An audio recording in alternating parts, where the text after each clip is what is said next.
Hi guys, welcome back to my channel. Today I'm going to show you how you can use video upscaler in Canva. So you have a bad quality, bad resolution video, you can use this feature, video upscale. Now you can open your Canva. Don't forget to sign in. If you don't have, please sign up, register new account.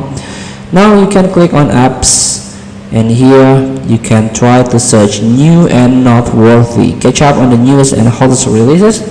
And this is the video upscaler, upscale and enhance video quality with AI. So using AI to enhance and upscale videos, improve resolution to HD or 4K. Let's try to use it. Use a new design. And now let's click or choose a video. But that video is too long. Please choose one that's shorter than 10 seconds, unfortunately.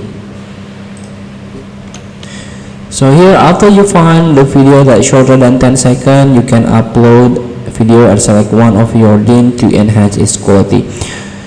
So feel free to try. Thank you for watching. Don't forget to comment, like, and subscribe, and also click this button below. See you in the next video.